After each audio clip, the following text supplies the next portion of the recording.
Jai Srimanarayan. Jai Srimanarayan. Jai Srimanarayan. Jai Srimanarayan. I pay my obeisances to my spiritual master, Srimad Jagadguru Sudarshan Acharya Maharaj. I pay my obeisances to Lord Sri Ramanuj. I pay my obeisances to our Purva Acharyas. I pay my obeisances to our 12 Alvars. I pay my obeisances to Mother Lakshmi, and I pay my obeisances to Lord Sri Narayan. I welcome all of you here physically at the Sri Narayan Dham in Durban, South Africa. I welcome those that's watching this discourse locally, nationally and internationally. And I welcome in advance those that's going to be watching this discourse when it is posted on YouTube and the various groups from around the world subsequently. We continue on our topic, the soul, and I also want to incorporate somewhere within this discourse the principle of oneness. I've done this before, but it is important to revisit oneness and the soul so that we can combine these two and project it as the mission of my lifetime. So, when I described the soul, I said the soul is 1/10,000 the size of the tip of our hair, all right? And which means it is microscopic. But it can be felt. It cannot be seen with our eyes, but it can be felt. This entire body that is animated is due to the power of that soul that is microscopic or atomic in size. So if you think your body is big, then think of the body of an elephant. Because every one of you had the opportunity to be an elephant, don't you think? 155 trillion years have gone. There's 8.4 million species that exist in creation. If you divide that 8.4 million species in 155 trillion years, what are the odds that you have not been an elephant? Naveen? Now, I'm sure most of you have come from the four-tusked elephant that existed in the time of the Ramayana. And then evolved into many species of humans until you are here today. I think Sita is having reflections of her four tusks. Maybe somebody shot her down for the ivory. So, this is the power of the soul. If it can animate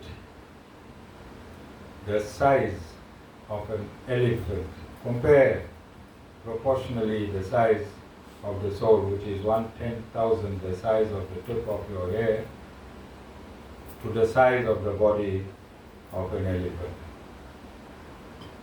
How big is that? But it shouldn't be shocking if we take a description. And we have seen these huge cranes that can lift building material to 10-story buildings, 20-story buildings, 30-story buildings. And we have seen those cranes. You know how big the battery is compared to the size of the crane. Then you'll understand what I'm saying.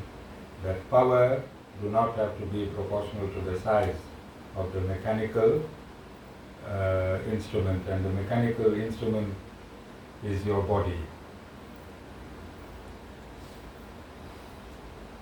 So when you look at the soul in your body, you also have to look at your body in terms of the Creator. Look at your body in terms of the Creator. So,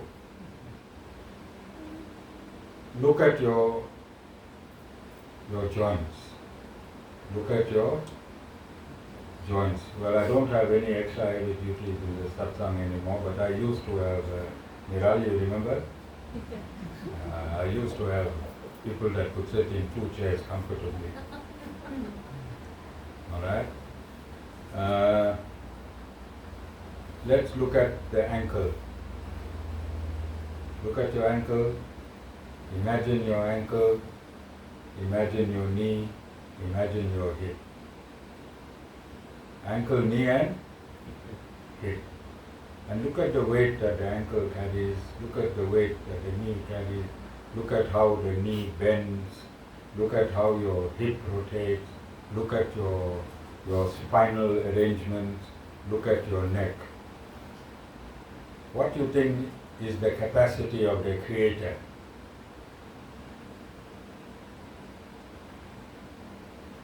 What is in between your knees to cushion your sides? Cartilage, ligaments and fluid. Is there a fluid in between your knee? In your hip? In your spine? In your disc? Look at this great creation before you even look at something outside. Look at this great creation, that intelligent personality that created this body. And then look at the nonsense of science stating that some chemicals mixed up somewhere along the line and then creation happened. Can you see the two? Why isn't creation happening now? Why aren't those chemicals mixing up now? You understand? So just by looking at your own body and dissecting your body mentally, can you see the greatness of the Creator? And then lodging the soul. No function can happen in the body without the soul. The soul starts your heartbeat. The soul starts your heartbeat, would start your respiration process, would start your mental process, would start your brain, bring your brain into action. Everything starts with the soul. And the soul takes its seat in the vicinity of your heart. You know they call the heart chakra, there is a chakra called the heart chakra. The soul takes its seat in the heart chakra, and the soul is in the vicinity of the heart, and it energizes the heart. When the heart stops functioning, everything else in your body stops functioning. When the soul leaves the heart, your body becomes lifeless. So it's important to focus your mind on reality. Is your body a reality or is it an illusion? Reality. You need to function, you need to focus your mind on reality. Then for this body to function, God has created a pharmacy. God has created a pharmacy in nature, and He has created a chemical factory in your brain. Is there a chemical factory in your brain? Does your brain produce chemicals? How many of you are chemically imbalanced? Anyone you know, Sita? Okay. You don't know of anyone that is chemically imbalanced? No? Everyone here is a liar. Everyone here is a liar. Otherwise you won't be here if you are chemically equipoised. When I say chemically imbalanced, I use the wrong word. So your brain is manufacture of various chemicals that modern science cannot manufacture. And if you follow the prescripts of Sanatana Dharma to its maximum, then you'll never need a doctor in your life. You have a private hospital. All of you have a private hospital inside your brain. Inside your brain. Everything is administered from your brain. You don't need a physical injection. You can will it and the brain can fulfill it. You understand? So God created you. He created your medication from within and from without. Within and without. There's in nature God created all types of medication for you to live a fulfilled life.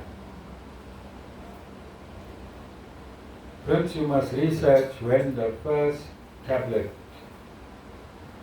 or external scientific medication was first introduced in mankind. Can you do that? So next week when I ask you, we'll know how long the drug companies have been administering drugs. How many years? I don't think it's a few hundred years. I'm trying to remember Madame Curie. Madame Curie, research on that, please. And just see. But the Vedas also produced surgeons. Vedas also produced surgeons. So doctors are relevant in society, but up to a certain extent, not where they are gone now. These private hospitals are money-making scam. If you're in medical aid and when you go to a private hospital,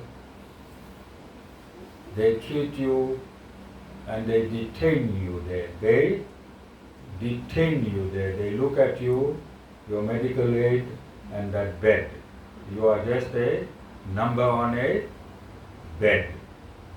This is not what medicine should be. Every hospital in this country should be the same. Should have the same standard and the same quality. And doctors previously had taken an oath, now they are no different than lawyers. They're there for the kill. When you walk in a lawyer's office, you pay 10 installments for his cars, 10 bonds for his first house, 10 bonds for his second house. Now I see doctors are doing the same thing. When you walk into, when you go to a doctor, he refers you to a private hospital, and private hospitals are a combination of doctors. Doctors are shareholders in private hospitals, aren't they? Yeah, so you need this type of satsang. You need to start remedicating yourself through your own system that God created. 50 years ago, there were no private hospitals. We used traditional medicine from our parents and grandparents. We used traditional medicines and we cured ourselves, didn't we? But now we left that area. We are now in an economic state where everything deals with money. And if we save half the money that we have, that we spend on medical, we can live a far more prosperous life, don't we? Or won't we? So coming back to the soul and the atmic force that is so powerful that it is microscopic in size, It is atomic in size, yet the power that it produces can move an elephant. That can move an elephant. That is you, and that is your power. Look at all the constructions around the world. The last one in Dubai, what's the one in Dubai called? Some Khalifa. Hmm? Yeah, look at the designs, especially Dubai, concentrate there, look at the things that they are doing. Look at China, look at the bridges China is building, so many thousand meters high across and linking in between two mountains. You think man is so great, or you think the soul is so great? A subatomic size entity has created everything that you see in this universe, yes? This is how great the soul is, and this is the power of the soul. So instead of wasting, now if you take in all that intelligence and you build in those bridges, you expanding materially, you're traveling in vehicles that's becoming more and more proficient. I think in my lifetime, I might see one of you that can afford it. Instead of driving on the roads, you'll come here to the satsang with a taxi car. That's why I created the bottom parking. So you can just come and land in the bottom and walk up to the ashram. But the creators of all these technologies, if they do not understand that we have a creator and link with the creator of this universe, these sub-creators with all these creations, when they close their eyes for the last time, what benefit do they get for themselves?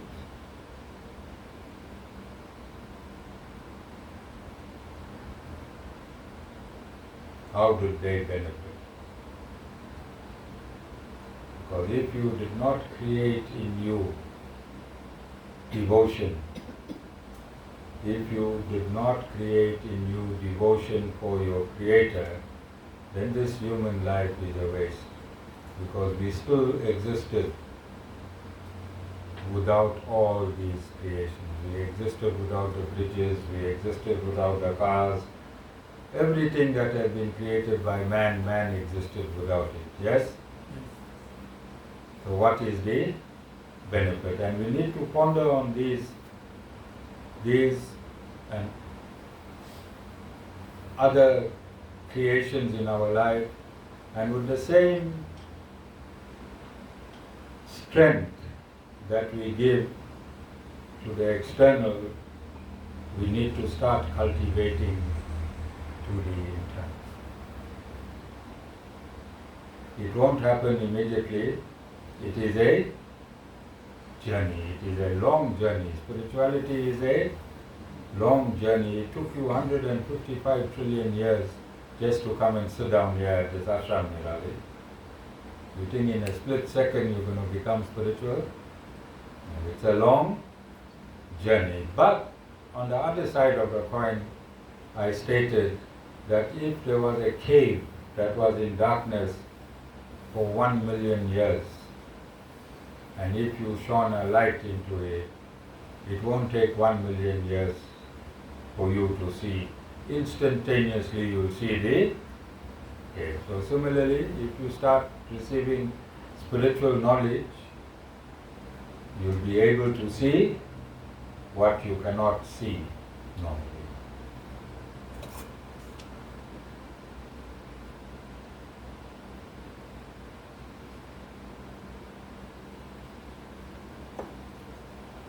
So in South Africa,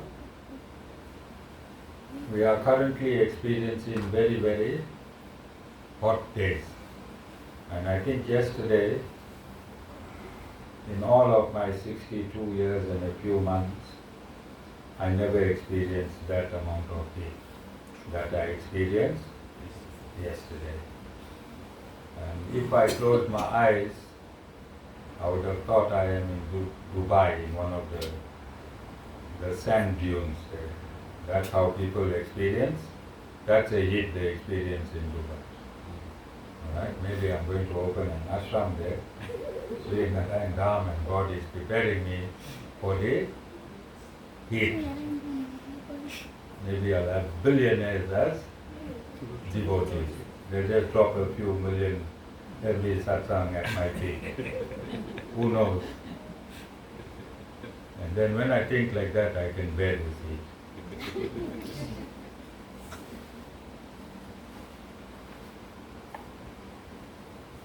So I'm starting off this new year with this discourse. It is still within its context of the soul, but we need to get realistic. You know, every year this time, all of you, including myself previously, we make resolutions. Like Nirali is sitting there with a resolution, 2025, I'll never miss a satsang. That's a New Year's resolution. But in March, she said, no, man. Hey, I'm a bit tired today, Dad. I think we'll miss it. We should miss 1 in March, 2 in May, 3 in June, 4 in July. And what happens to the resolution?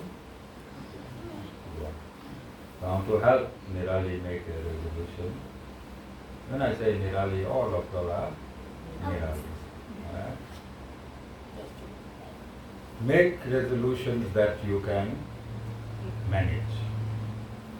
Make resolutions that you can manage, and end of the year, put a tick that you manage. End of the year, and I'm talking about spiritual resolutions. Spiritual resolutions. It's important that every year you get closer and closer to your Creator, don't you think? That is the purpose of this satsang. So every year you get a bit closer to your Creator. Your Creator, Nirali, is how far away from you, you think?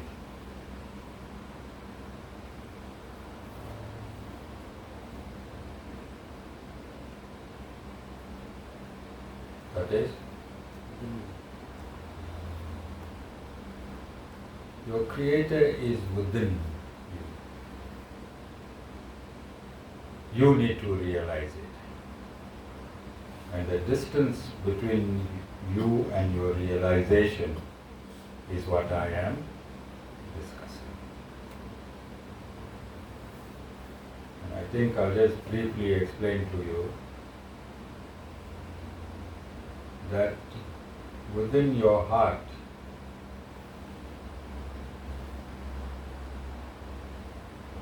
is a light emanating from your soul, which is the size of the thumb. This is a light. This is you within the heart. How far away is the heart from your mind?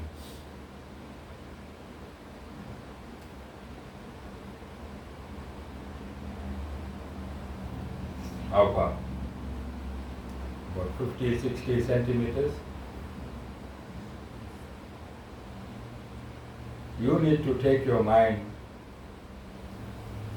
and place it in the heart. You need to take the mind and place it in the heart. You heard of the saying, people say, think with your heart. You heard people saying that?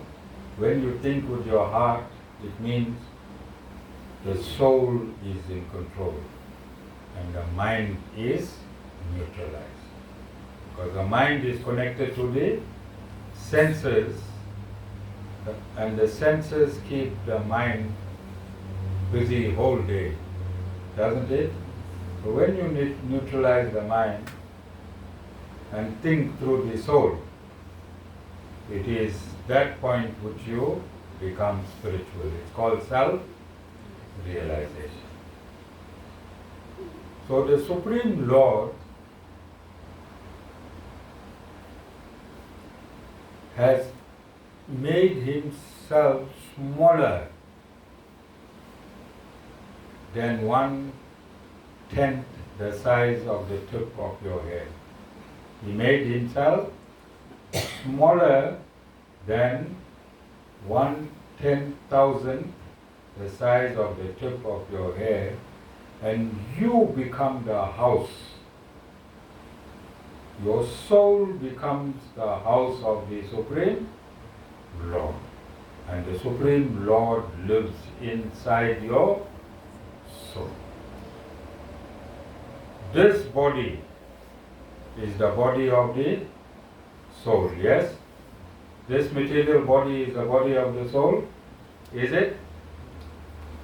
This body, is it housing the soul? Similarly, the soul becomes the body of the Supreme Lord, and the soul embodies the Supreme Lord.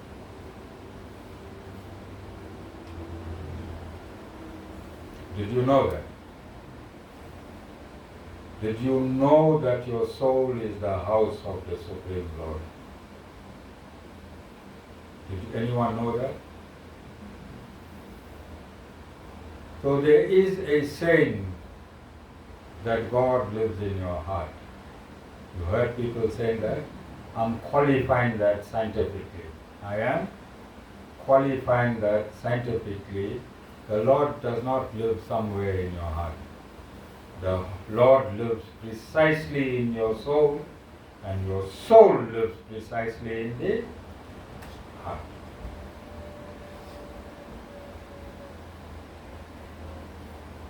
Now, a whole lot of you won't be able to sleep, because where the judge is living, Jessica, inside you. Can you lie anymore, Mirali? Because if you lie, who you lying to? Yourself. You'll know the saying, if you lie, you only lying to yourself. Why you think they say? Because the Supreme Lord is your first witness. Witness number one in any case is the Supreme Lord. All of you, A1. Alright? A1 is the Supreme Lord. How beautiful, Prince. So Prince is okay with listening to this discourse today. He don't care whether the Supreme Lord lives inside him or not, because he now is a member of the ashram. 2 years ago, if I told him this, we would not have seen him anywhere around. 2 years ago, we would have not seen him anywhere around. Now this fits in with the theory of karma, does it not? Yes. Lord living inside your soul, and then the theory of karma. Does it scientifically fit in? Yes. Karma and reincarnation? Because Lord is witness number one. And who is witness number two? So?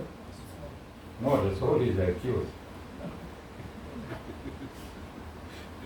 Soul is accused number one. God is witness number one.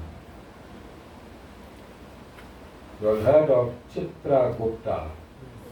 Who is Chitragupta? He sits on your shoulder and he is transcribing things. He is writing down. He is the scribe.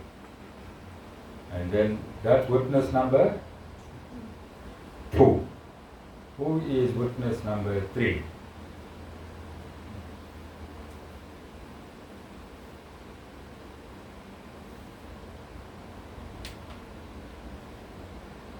Committing so many crimes, Nirali, you don't know the witnesses. Huh? It's like robbing in broad daylight. Now, because of all these witnesses, we take the next body and suffer. Because firstly, we don't know witness number 1 is inside our very soul. We don't know witness number 2 is seated on our shoulders, scribing all our actions. And witness number 3, to a few million, are the heavenly bodies. Are the heavenly bodies. That is how you can use astrology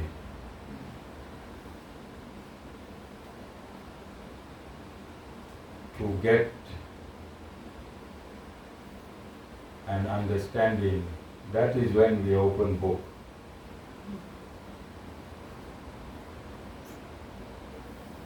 So no opening book. So if you put your date of birth and your time, then your destiny is already there, is because they are satellites for the Supreme Lord. They are satellites for the Supreme Lord. Did you see, do you know how Americans assassinate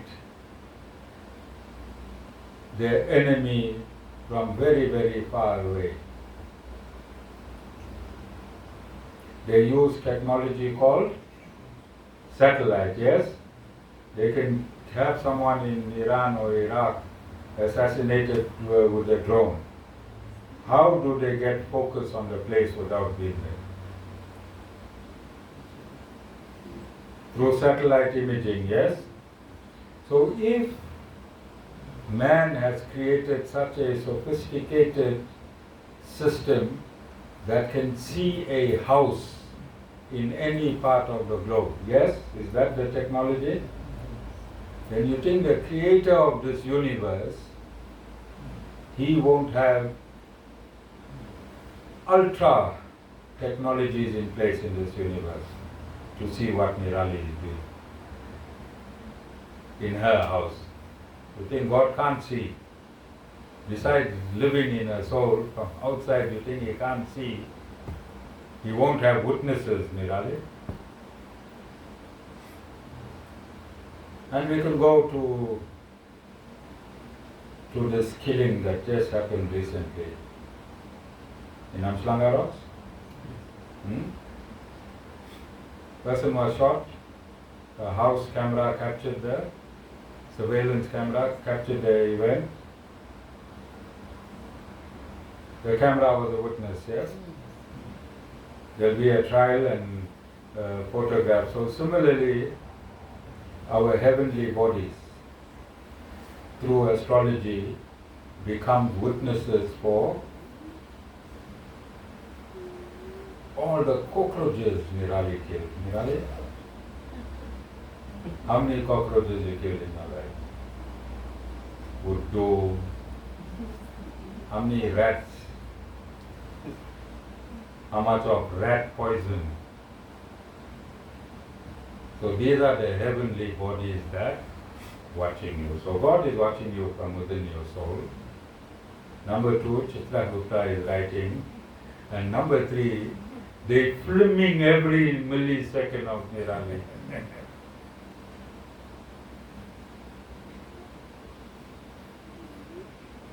You understand? And you understand how astrology is perfect. So one day you pick up the daily news, you see the stars, and you read your birth, and everything it says for that day is the absolute truth. This side, hey. Who told the newspaper what happened to me? You understand? So continuously, every action of every human being is monitored every millisecond. There is no escape. There is no escape. And this is one of the reasons the other religions banned reincarnation. Because they wanted man to be perfect in that one life. If man had an understanding that he had many lives, then he would take this life carelessly. Do you understand? So they know. They know. And I think, Prince, we went through John the Baptist. John the Baptist in the Bible, he was already predicted before, yes, that he would reincarnate as John the Baptist. So there is evidence of reincarnation in other religions, but they ban the thought so that you do all the right things in this lifetime. That is why they refused to accept reincarnation. It was a political decision. It was a political decision. So it is important this year. Reason why I'm explaining this discourse in this manner is that after today, don't try to block the heavenly bodies, they can see through your eyes. Right? After today, you need to understand that you are being under surveillance.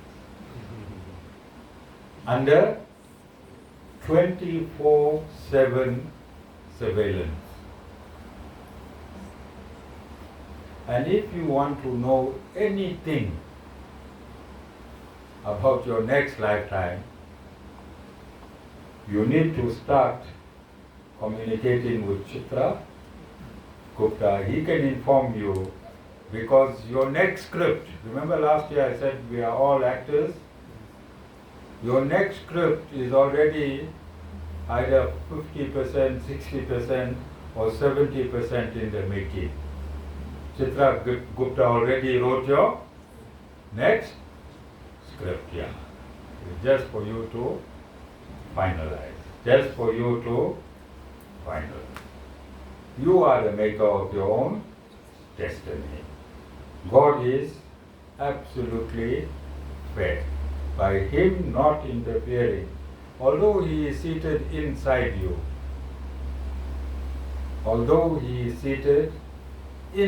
you, one may question how that man got shot at Amslanga. God does not interfere. God does not interfere. But let's change that a bit. If the person that got shot in Amslanga was a devotee of this ashram,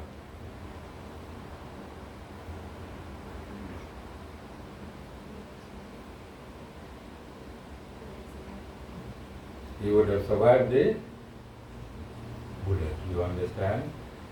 God does not interfere as long as you do not acknowledge Him. As long as you do not acknowledge Him, He does not interfere in your life. But when you become devoted to Him, then and then only will He interfere. Is it righteous of God? Is it righteous? As long as you don't acknowledge Him, why must He acknowledge you? And when you acknowledge Him, who's the creator of the karma system? He Himself. If you acknowledge the creator of the karma system, does He not say on many places in the Bhagavad Gita that the most sinful of persons can be forgiven by Him. Dana?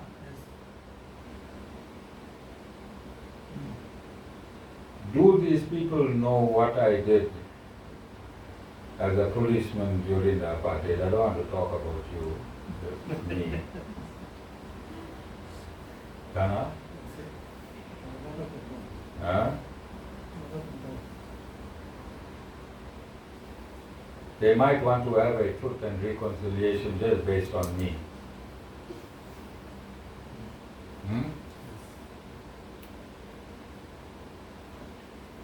And for a sinful person like me to sit on this Vyasasana today and guide the world into righteousness, is our Creator not all forgiving? Mataji is seated in the back there.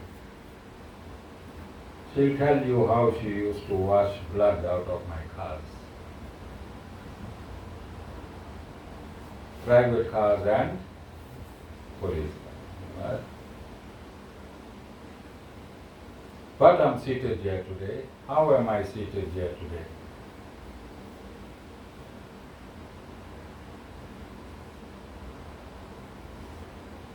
Because God forgives. The Bhagavad Gita is absolute. Bhagavad Gita is absolute. He says in chapter 4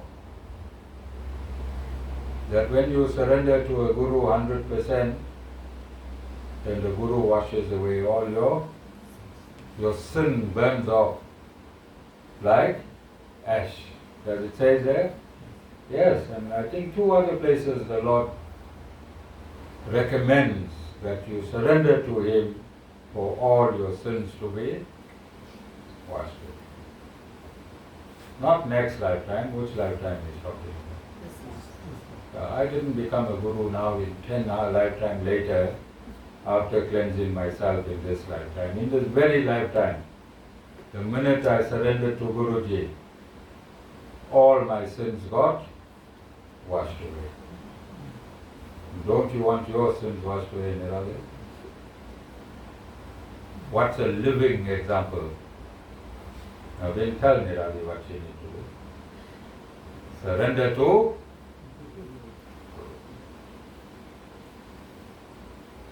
not in theory, in practice. In practice. So there's about 15 of you seated here. When you go to a doctor, does the doctor prescribe the same medication for everyone, or does he take size, weight, a whole lot of extraneous conditions, and then he'll give you medication? How will he do it?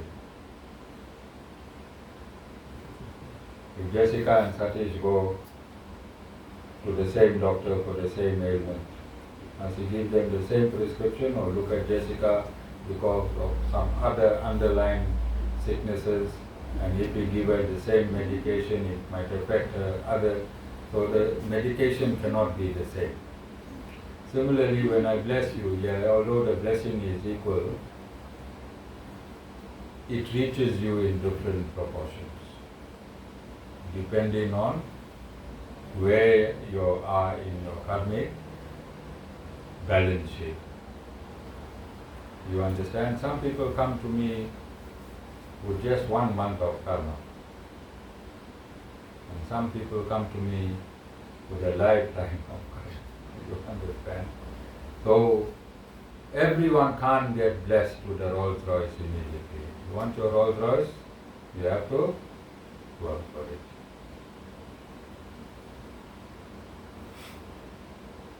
This satsang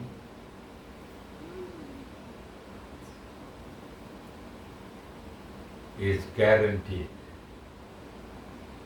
This satsang is guaranteed. Because the Supreme Lord is guaranteed. This is not a casino where you go sit with all your 20 cents or 50 cents or 1 rand or 5 rand and keep wishing for that 777 or 3 flowers or 3 fruits and you pulling the lever. Yeah, you don't come and do that. Yeah, whatever agreement you and I make,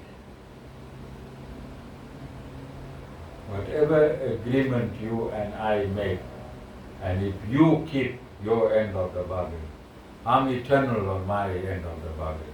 Me, Acharya Sam Ramanu, my end of the bargain will stay eternal.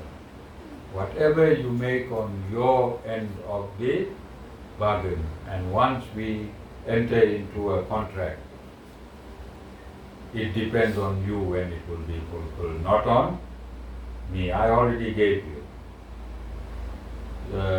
How many of y'all applied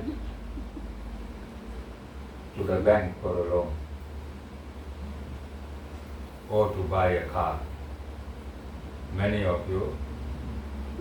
What they tell you initially, loan is free, approved. It depends on who.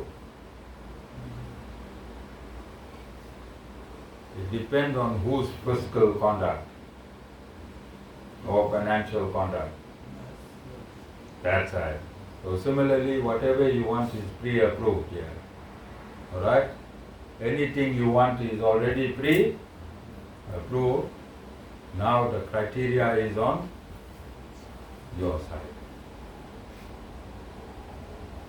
Like in the bank, you want a loan for 100,000 rand, but you didn't pay 3 accounts, will the bank give you 100,000 rand? Similarly, by the Guru, loan is pre-approved. But if you are not in compliance with the Guru-disciple relationship, then can I fulfill? Is the bank not governed by the National Credit Act, Jessica? Yes, it is. So similarly, the Guru is governed by the Guru-disciple Act. I have lanis about me. Although I'm sitting here like a big lani myself today, you don't hear me greeting my lanis every satsang. From my Guru to Lord Ramanus to the Purva Acharyas to the 12 Alvas to Mother Lakshmi. That wealth that you're looking for belongs to Mother Lakshmi. So I have to go through all these channels to make it happen. Then I also have to do a credit check with the heavenly bodies and see what they are saying. And Chitra Gupta. Friends, so don't think you just sit in here, come and help the Guru, like my former chairperson think this association with the Guru is. Everything, you have to work it. And you have to change. You have to change it. You think God is fair? If you do not have devotion to God, why must He grant you anything?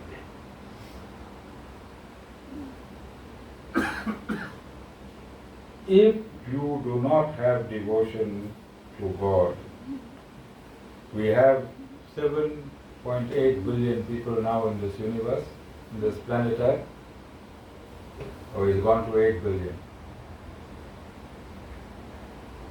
See how many people in this universe? No, don't look there, you one of the cosmic administrators. 8. 8 billion. That's it, Sita, off the cuff, you got it.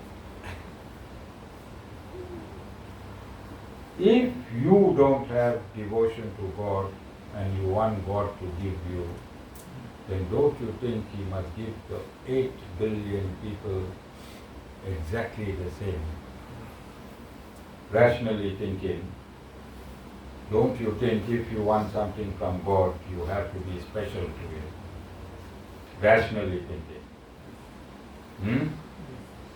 You are gone very quiet. You have to be special to God to get His attention. Yes? You have to do something unique to get His attention. And God has created that uniqueness. And that uniqueness is the guru-disciple relationship. If you submit to the guru-disciple relationship, like what I did, when I submitted to Guruji, I went home, and although for 10 years I was deeply involved in the Hanuman Chalisa, 41 days times 10 years is how much? Times 10 is how much? 410 days times 11 is how much? 411 are, that's the amount of times I did the Hanuman Chalisa, and I fasted. And I fasted, but when I surrendered to Guru, I went home and I took out the chanda. But it's not easy, because Mataji continued, she did the Hanuman Chalisa for 1 more year until she realized we're living in the same house, we husband and wife, so that knowledge does not have to come instantaneously as I'm explaining to you. Do you understand? It came to me because gurus are born gurus. We just play the part of living as a human. Gurus are human, but ultimately gurus are born gurus. The gurus, you have the same guru all your lifetimes, and the guru has the same disciples all their lifetimes. Otherwise the system won't be eternal. Isn't this an eternal system? So you have to have the same guru in every life.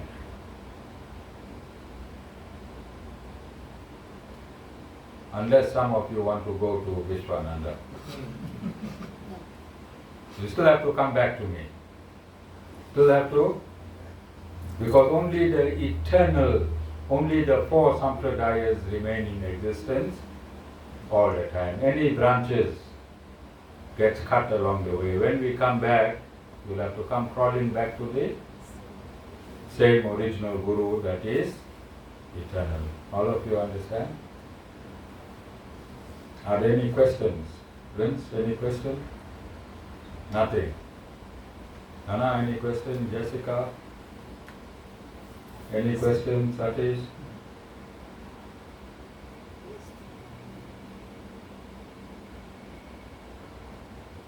What is worse? And I want to discuss this because it's important. We are moving from traditional Sanatan dharmic way that has been wrongly practiced, and we're going into Sanatan Dharma, how it should be really practiced. How it should be really practiced. So, due to colonization, Sanatan Dharma law, the gurus that were practicing Sanatan Dharma deviated. And I think Mahatma, I don't like to call him Mahatma, just Gandhi.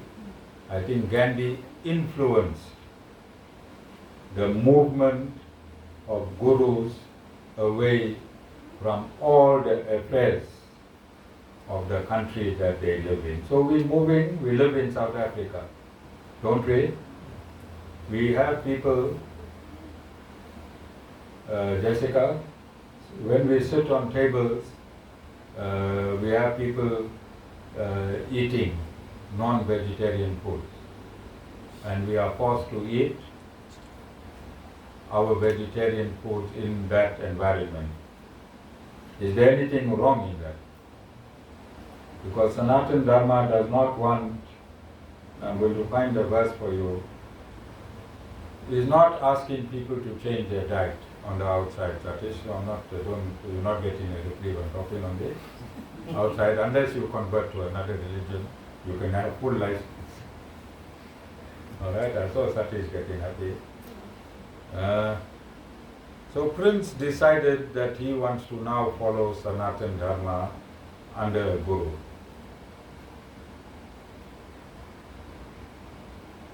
Yes, Prince? Alright. And Prince is a prince in the Shlatikuru tribe. But he individually wants to follow the Guru, he wants to take initiation, and he wants to have a pure Hindu wedding at the ashram. Can we refuse? So on that occasion, if somebody from outside Sanatana Dharma wants to come and join and become a disciple, I cannot refuse. But I cannot allow him to eat his meat, drink his Khoisan beer. He has to follow now the guru-disciple relationship within Sanatana Dharma. But Prince and I got a lot of work to do. If women and money don't steal him away from the ashram, women and money don't steal him away again. Again, alright? Then there's a lot of work that Prince and I are going to do on this continent and in the world. Then some of you might say that if the guru-disciple relationship is fixed, why disciples run away? Or why the mission cannot be accomplished? So when you go to the Mahabharata, Lord Krishna himself had accommodated that if Arjuna does not take his instructions, then he was going to give it to the elder brother, Yudhishthira. So even God cannot prophesy whether a disciple will fulfill that mission, and also God has a plan. You understand? So we don't know, we are a live satsang, and this is good in a way. Prince is finding a lot of evidence for my biography, what I stated years ago and what I accomplished many years later. It's fitting itself, and going live is a good thing. We've always done all our things on a live platform. So I think I stated a few years ago, Jessica, that I'm involved. I think when I said we're going to change the spiritual consciousness of South Africa, then I said we're going to go into Africa. And to change the spiritual consciousness in Africa, then we need to bring in African spirituality. And when we are dealing in African spirituality, we're going to find ourselves in various places intermingling and interacting. And there, in order to foster oneness, we have to sacrifice certain protocols. So somebody might see me seated on a table, there are 2 roast chicken. What they going to think? Guru is eating chicken, yet I'm eating roast potato and sliced bread. You understand? So I just want to say this, that now I'm going to be entering these venues. I've already started entering these places, we went to church where meat was served, but we had vegetables. We went to Islamic organizations, I think twice or thrice, where they cooked, specifically cooked vegetables for us. And we are interacting now. I'm actively involved in politics. I'm busy shaping the political consciousness of this country. And if I have to go sit in Nando's with a group of politicians, I have to sit in Nando's with a group of politicians. For my biography, I had to sit with the dean and the professor. What's that place, Prince? River, what horse? Golden Horse. Golden Horse. So I had to go to Golden Horse Casino as a guru, and people were looking at me hungrily, you know, those people on the machine. They wanted me to bless them. You know?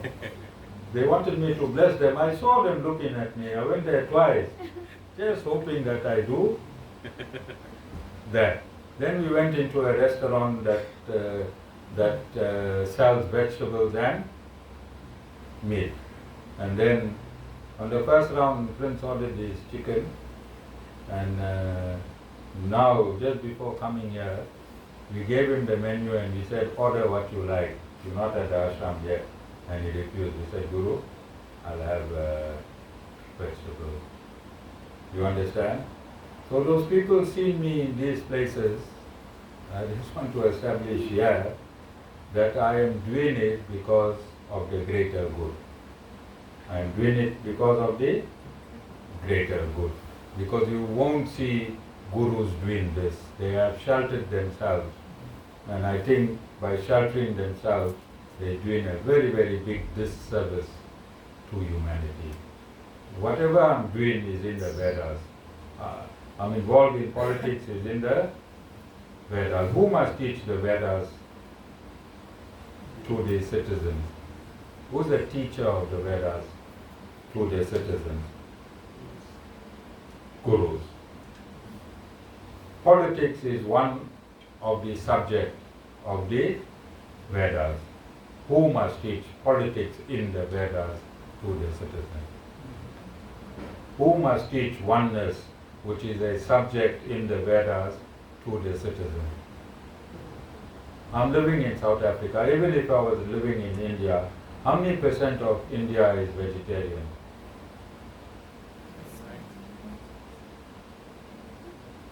There's only one city now in Rajasthan, I heard last week, that have established a complete vegetarian status.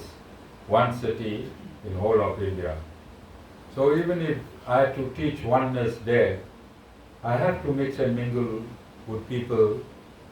Oneness is not Hinduism. Oneness is the different religion.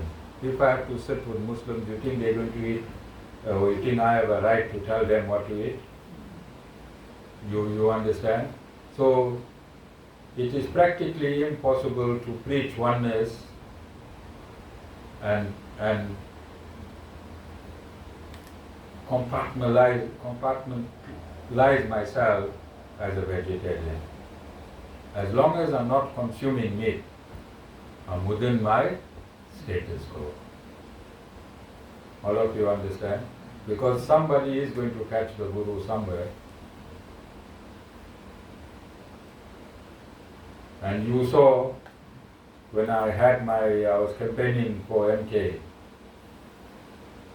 we cooked vegetables. Somebody went and said we cooked, the ashram served beef curry when I didn't even do that.